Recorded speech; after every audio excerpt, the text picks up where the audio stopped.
Vamos.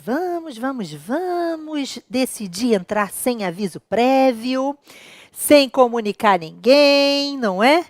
E, na verdade, gente, por que que eu decidi fazer isso? Essa é a dúvida, né? Vamos lá. Eu ia gravar, sabe? Mas aí eu depois pensei assim, em vez de gravar, vou entrar ao vivo, que é sempre mais legal, né? E tal. E aí, vamos que vamos, meus amores, bem-vindos! Quem vai nos assistir, quem entrar no meio da live não tem problema, né? Entra, participa, manda aí suas conversinhas, manda suas dúvidas no chat. Mas, veja só, esse é um projeto que eu vou começar hoje, né? E aí, quem me conhece sabe que eu, por muito tempo, preparo alunos para a primeira fase para a segunda fase da OAB. E aí, o que que eu decidi, gente? Até coloquei isso aqui, olha, na minha descrição do vídeo, né?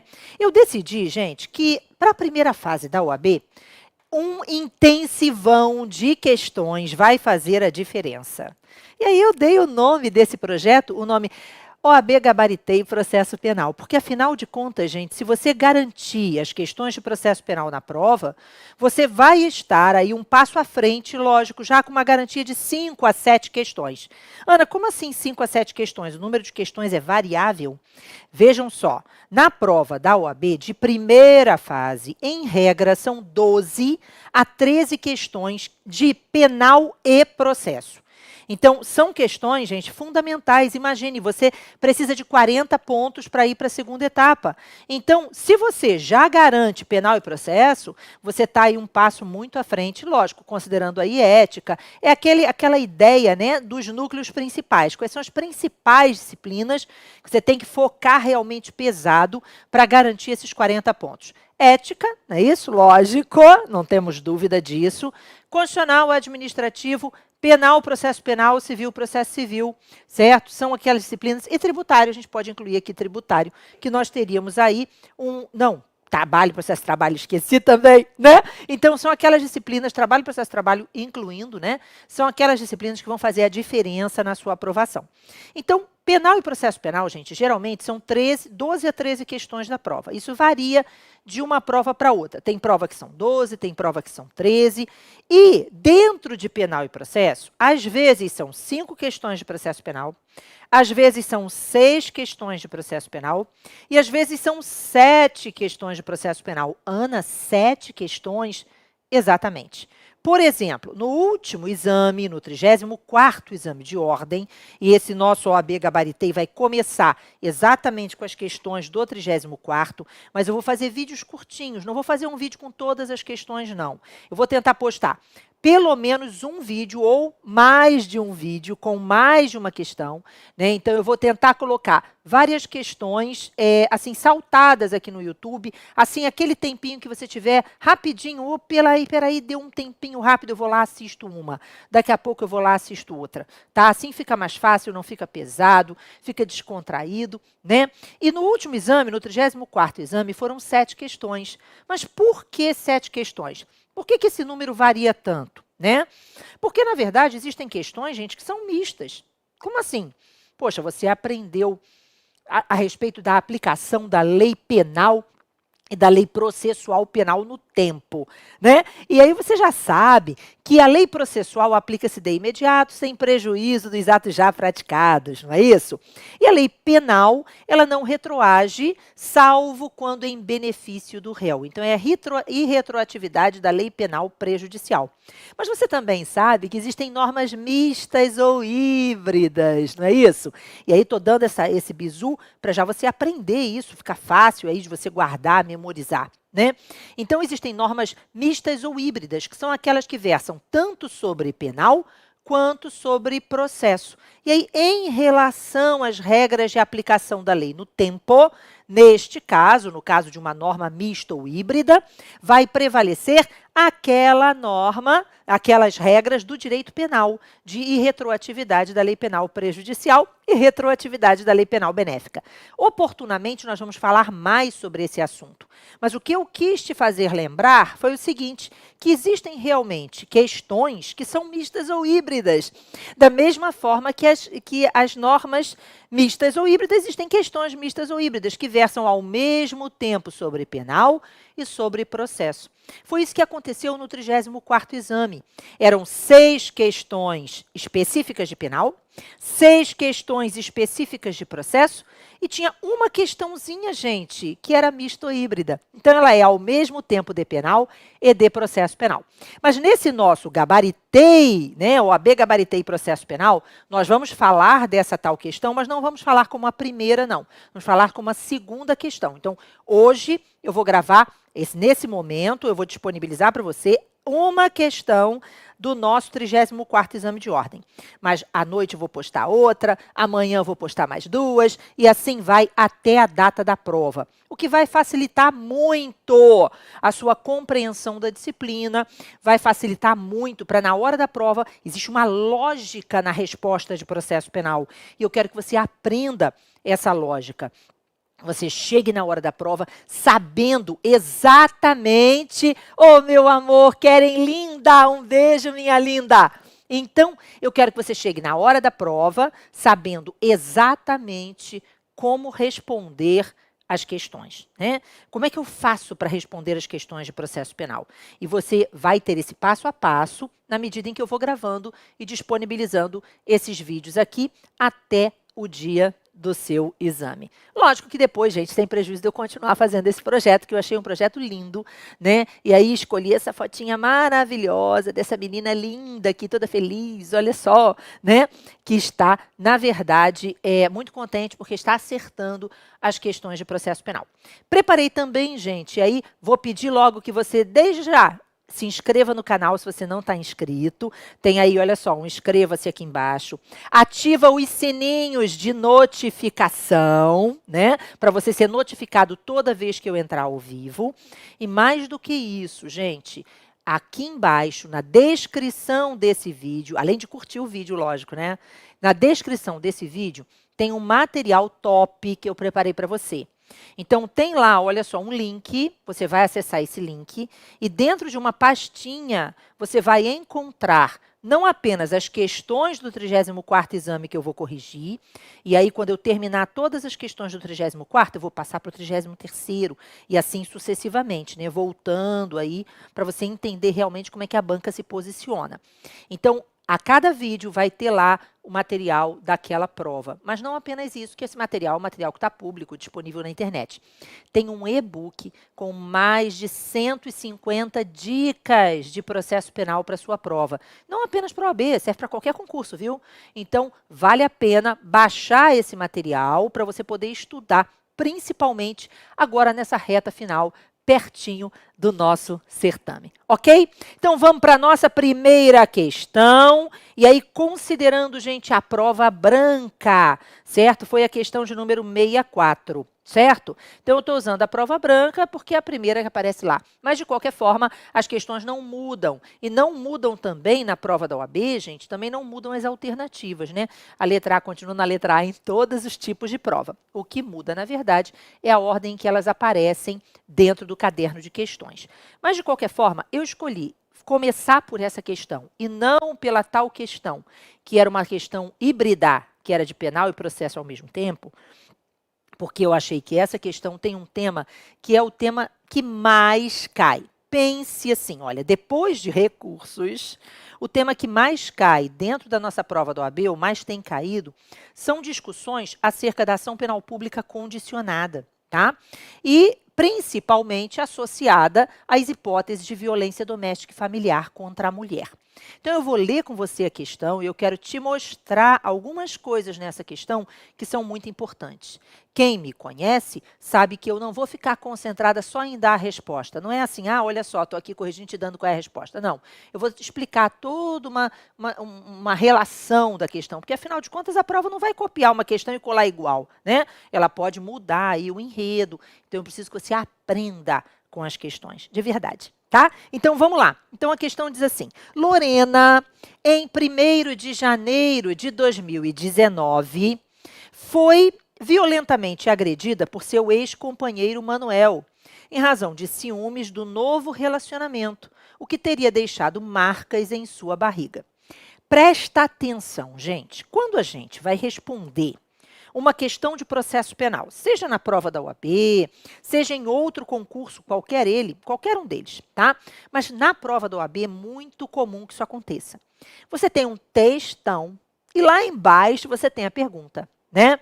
E aí eu costumo dizer, tanto para a primeira fase quanto para a segunda, e aqui no meu canal você vai encontrar os vídeos do Respondendo a Questão, em que eu analiso questões da segunda fase do exame de ordem, tá? Mas, em todas essas questões, eu costumo dizer assim, atenção, a resposta da questão está na questão. E eu costumo dizer também, OAB sexto sentido.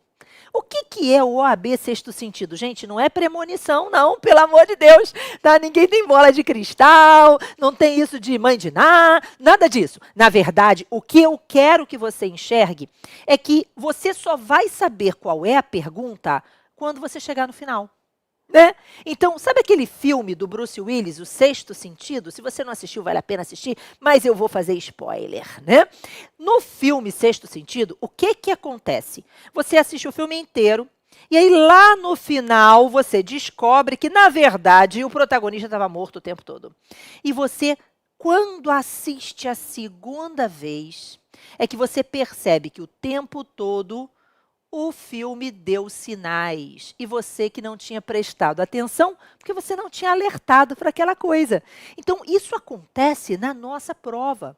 Eu vou precisar que você faça uma leitura, chegue no final para saber qual é a pergunta e aí, então, você volta e relê o enunciado se você tiver alguma dúvida, né? Porque é nessa hora que você vai começar a perceber aquilo que é importante para a resposta da nossa questão. A prova da OAB de processo penal, gente, é uma prova muito tranquila, desde que você atente para princípios, desde que você esteja realmente consciente de que tem que fazer essa prova por eliminação. Beleza? Então, repare, o que eu quero te mostrar com essa questão?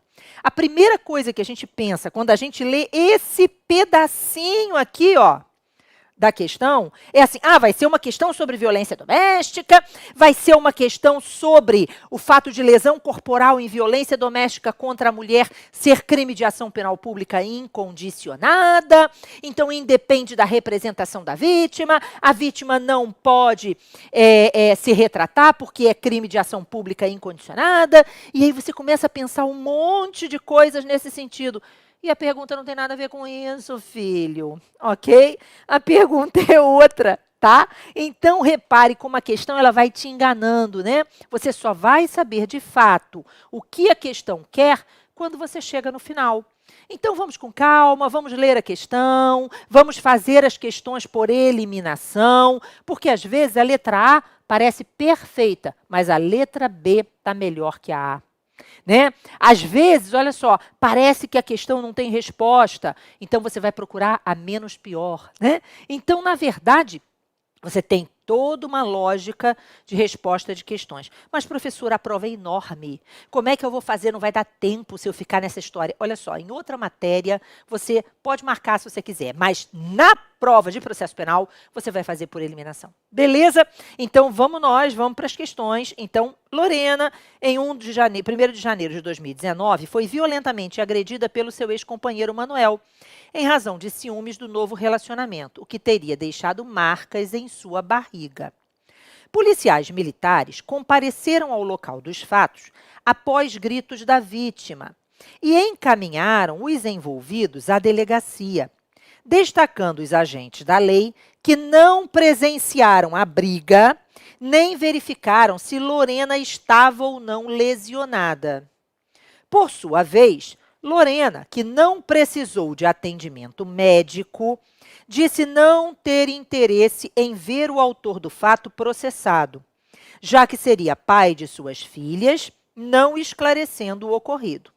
Manuel, arrependido, porém, confessou a agressão na delegacia, dizendo que desferiu um soco no estômago de Lorena, que lhe deixou marcas. Muito bem. Agora, veja só, a questão já está caminhando para o que ela pretende, né?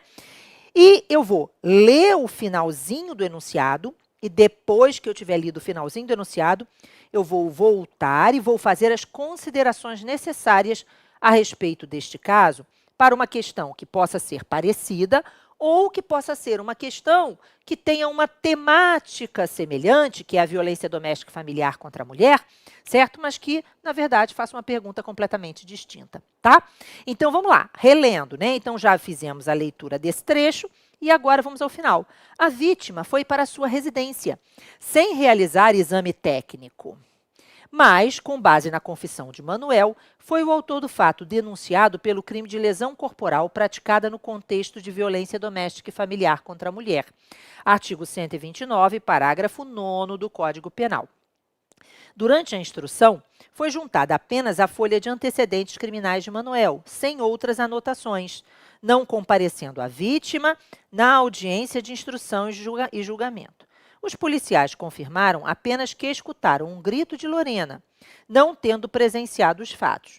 Manuel, no seu interrogatório, reitera a confissão realizada na delegacia. No momento das alegações finais, o novo advogado de Manuel, constituído após a audiência, poderá pleitear. E aí, prestem atenção, tá? Nas provas da OAB, geralmente as questões são questões de casos concretos. E a pergunta é sempre assim: como o advogado deve orientar seu cliente?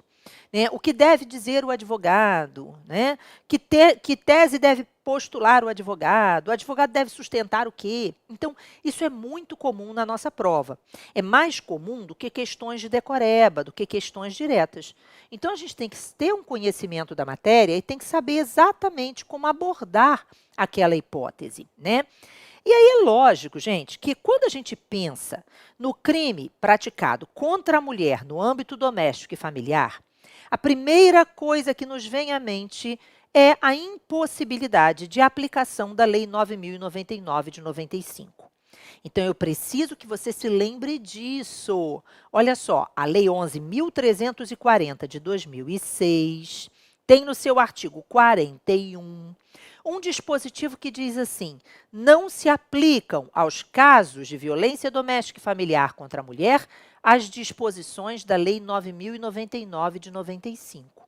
Então, eu preciso, não é para responder essa questão, é para você raciocinar sobre questões que possam surgir, tá? Eu preciso que você saiba que, no caso de um crime praticado contra a mulher, não apenas um crime, uma infração penal, pode ser uma contravenção. Então, uma contravenção penal ou um crime praticado contra a mulher no âmbito doméstico e familiar, eu não posso, ainda que a infração tenha pena de até 2 anos, eu não vou poder aplicar, não vai poder ter termo circunstanciado, vai ter que ter inquérito policial, não pode ter conciliação, não pode ter transação, não pode ter suspensão condicional do processo, não pode substituir a pena por pena restritiva de direitos e agora, não por causa da Lei Maria da Penha, né, mas por causa do artigo 28A do Código de Processo Penal, também não cabe acordo de não persecução penal. Então, vamos lembrar disso, tá? Então, eu não posso aplicar nem a Lei 9.099, nem o acordo de não persecução penal quando eu estiver diante de um crime, de uma contravenção ou um crime praticado contra a mulher no âmbito doméstico e familiar. E aí vem a nossa preocupação. Ana, as infrações praticadas contra a mulher no âmbito doméstico e familiar são infrações de ação penal pública incondicionada? Resposta: não. Não. As infrações praticadas contra a mulher no âmbito doméstico e familiar têm a natureza da ação penal que a lei lhe deu. Então, eu vou te dar um exemplo, né? Se for um crime de dano, se for um crime de calúnia, difamação e injúria, são crimes de ação penal privada. E continuam sendo de ação penal privada, com decadência dentro de 6 meses, contados da data em que a vítima soube quem era o autor do fato, tá? Ah, crime de ameaça, crime de perseguição, o artigo 147-A, né, do Código de Processo Penal, do Código Penal, são crimes de ação penal pública condicionada à representação. E assim continuam quando forem praticados contra a mulher no âmbito doméstico familiar. Então, para de achar que tudo quanto é crime praticado contra a mulher, veja, no âmbito doméstico familiar, é crime de ação pública incondicionada. Isso não é verdade. Ficou claro? Então, o que você tem, na verdade, é a natureza da ação penal que a lei deu. Então, ameaça pública condicionada. Perseguição, que é a bola da vez, a tendência de prova, pública condicionada. Ok? Ana, e violência psicológica, artigo 147b, o crime novo. Esse crime 147b, pública incondicionada. Beleza? Mas veja, perseguição e ameaça, pública condicionada à representação. Isso quer dizer, Ana, que a vítima pode se retratar? Exatamente. A vítima pode se retratar da representação, mas ela tem que se retratar da representação na presença do juiz, numa audiência especialmente designada para essa finalidade. Então, a vítima tem que requerer essa audiência. E aí o juiz vai marcar a audiência e vai ouvir a vítima. E para que isso? Para evitar que a vítima se retrate aí por coação, né? Sendo coagida, etc. e tal. Então, para evitar que a retratação se dê sob coação do agressor. Então, o que a gente precisa entender é que existe a possibilidade de crime de ação pública condicionada. E por isso mesmo que existe o artigo 12, inciso 1º da Lei Maria da Penha e o artigo 16. No 12, inciso 1º, diz assim, que o delegado, quando sabe lá da informação da violência doméstica familiar contra a mulher, deve exigir da vítima representação, se o crime for de ação pública condicionada, como é o caso de ameaça e perseguição. E o artigo 16 diz que a vítima pode se retratar da representação até o recebimento da denúncia, mas na presença do juiz, numa audiência especialmente designada para essa finalidade. E aí, veja só, gente, lembrando que existe, como regra, retratação da representação nos crimes de ação pública condicionada. Artigo 25 do CPP, até o oferecimento da denúncia. Exceção, Lei Maria da Penha, é até o recebimento, mas tem que ser na presença do juiz. Beleza? Então, agora que você sabe isso, né, a gente tem que analisar a lesão corporal.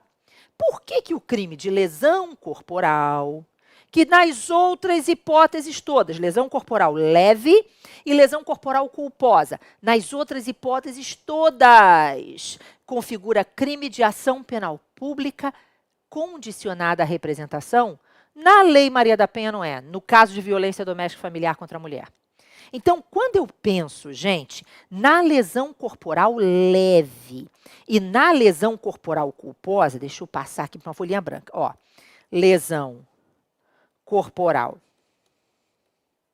leve ou culposa.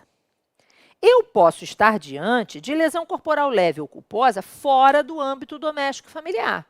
Se estiver fora do âmbito doméstico familiar, gente, é ação pública condicionada. Beleza? Tranquilo?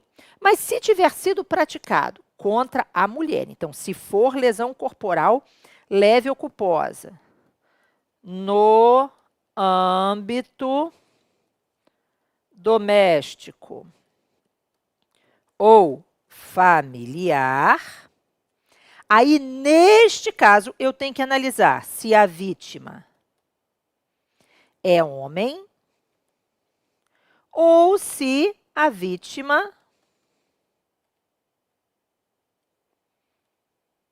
é mulher. E aí, repare, se a vítima for homem, então, realmente, o crime é de ação penal pública condicionada à representação. Por quê? Porque a Lei Maria da Penha, veja bem, a Lei 9.099, artigo 88, estipula que os crimes de lesão corporal leve e culposa exigem representação da vítima. Mas se a vítima for mulher, aí o crime é de ação penal pública incondicionada. Por quê? Porque a Lei Maria da Penha veda a aplicação da Lei 9.099. Então, aqui eu vou aplicar o artigo 88 da 9.099 de 95 e aqui eu não vou aplicar o artigo 88 por causa do artigo 41 da Lei 11.340 de 2006. Entendido? Então, sabemos disso. Então, crime de lesão corporal, leve ou culposa. Culposa também é muito estranho isso, mas, enfim, foi isso que disse o STF e o STJ. Então, lesão corporal leve, lesão corporal culposa, praticados contra a mulher no âmbito doméstico e familiar, por causa do artigo 41 da Lei Maria da Penha, o crime é de ação penal pública incondicionada. Então, o único crime que teve a natureza da ação penal alterada em razão da Lei Maria da Penha é lesão corporal. Ficou claro? Os outros é a natureza da ação penal que a lei lhe deu. Beleza, gente? Entendido? Maravilha. Agora que nós vimos isso, repare, essa não é a pergunta da questão. Não é isso. Realmente, naquele caso, né, que a gente leu, olha só, é uma hipótese de lesão corporal leve, né? A Lorena foi violentamente agredida, ó, violentamente agredida pelo ex-companheiro, deixou marcas na barriga, mas a Lorena, ela não se submeteu ao exame de corpo de delito. É isso que a questão está centrando, entenderam? Então, não é uma questão sobre violência doméstica e familiar contra a mulher. É uma questão sobre provas e sobre a indispensabilidade do exame de corpo de delito direto ou indireto. Então, o que seria o exame de corpo de delito direto se a vítima tivesse submetido ao exame pericial? Né? Então, ela foi ao IML, lá, o delegado encaminhou ela para o IML. Não, ela disse que não queria nada, que ela não queria essa investigação, que ela não queria coisa nenhuma. Mas ela não tem esse querer. Preste atenção, novamente. Lesão corporal em violência doméstica e familiar é crime de ação penal pública incondicionada. Então, mesmo que a vítima tenha dito que não quer processar o agente, veja, o Ministério Público, neste caso, pode e deve oferecer denúncia. Mas para que o MP ofereça denúncia, é preciso que exista prova da materialidade da infração e indício suficiente de autoria. Eu tenho indício suficiente de autoria? Tenho. Mas eu tenho a prova da materialidade? Onde está a prova da lesão corporal? Né? Eu precisaria do exame de corpo de delito. É um crime que deixa vestígio. E o artigo 158 do Código de Processo Penal diz: quando o crime deixar vestígio, será indispensável o exame de corpo de delito, direto ou indireto, não podendo supri-lo a confissão do acusado. Então, sinceramente, o Manuel foi lá e confessou. Dane-se, ele ter confessado não muda nada. Não interessa essa confissão, porque a confissão do Manuel não supre a ausência do exame de corpo de delito. Ana, e o que poderia suprir a ausência do exame de corpo de delito? A prova testemunhal. Então, poderia ser uma testemunha que presenciou os fatos ou uma testemunha que viu os vestígios. Então, se tivesse lá, por exemplo, uma vizinha da Lorena, que tivesse visto a barriga dela toda lesionada, que tivesse chegado lá e tivesse dito que realmente viu a barriga dela com as lesões, com os hematomas e tal, beleza. Mas essa pessoa existe? Não existe. Então, os policiais não viram as marcas, os policiais não presenciaram os fatos e, portanto, eu só tenho como prova aqui a confissão do indivíduo. Mas a confissão do indivíduo não é suficiente. De novo, artigo 158 do CPP. Quando o crime deixar vestígio, será indispensável o exame de corpo de delito, direto ou indireto, não podendo supri-lo a confissão do acusado. E aí eu quero que você preste atenção novamente. Já falamos o suficiente sobre o enunciado. Vamos passar para a pergunta.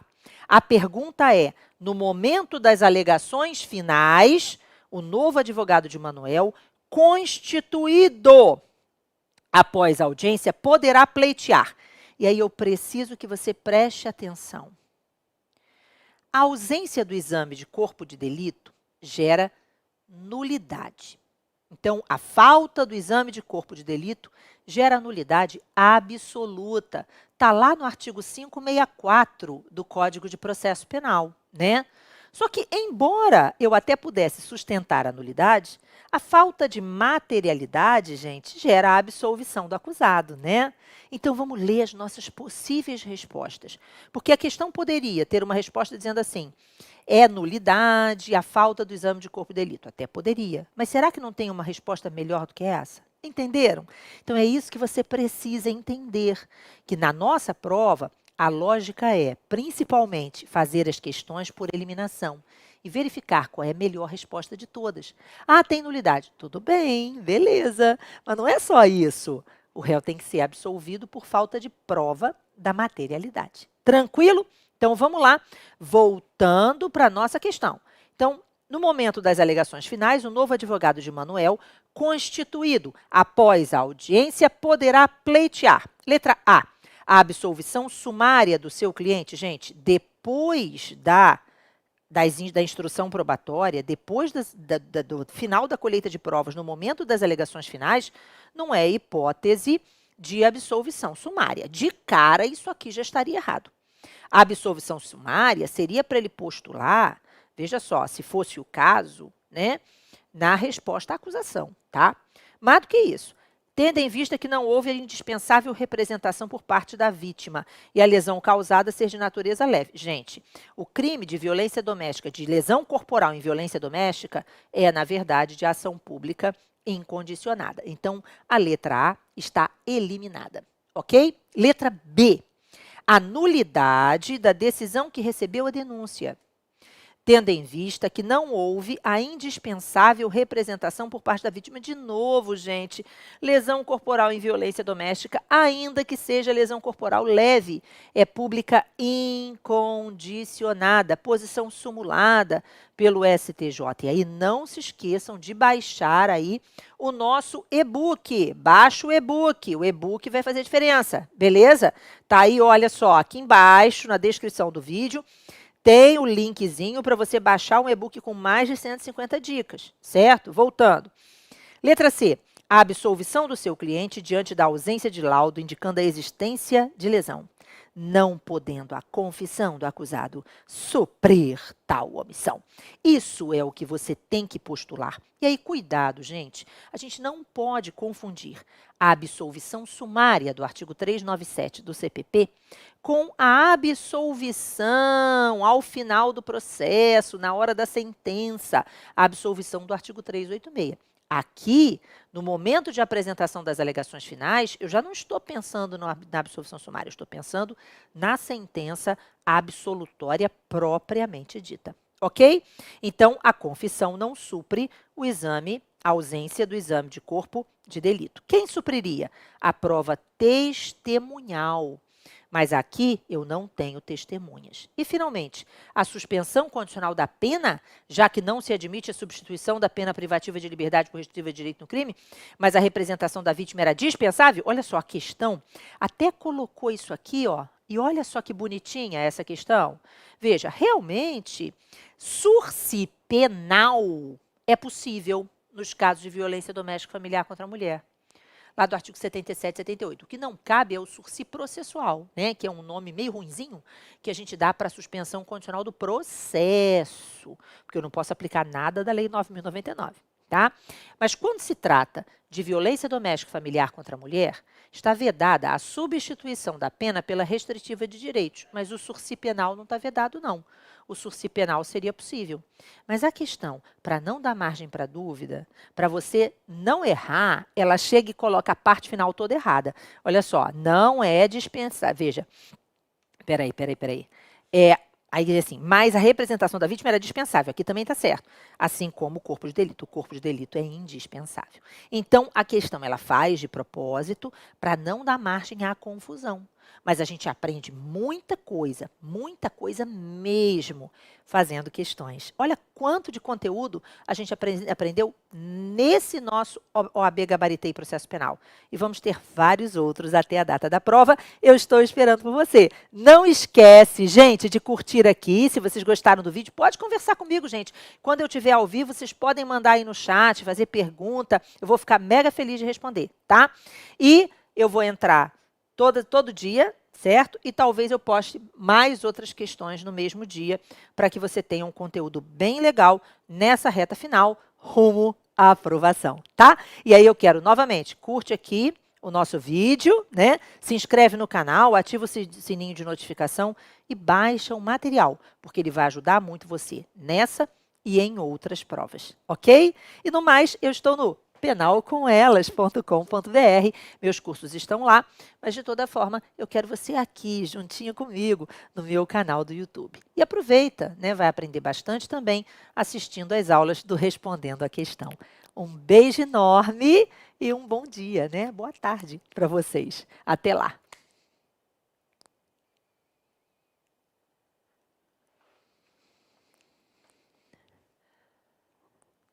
Que bom que você gostou, Alexandre! Beijo!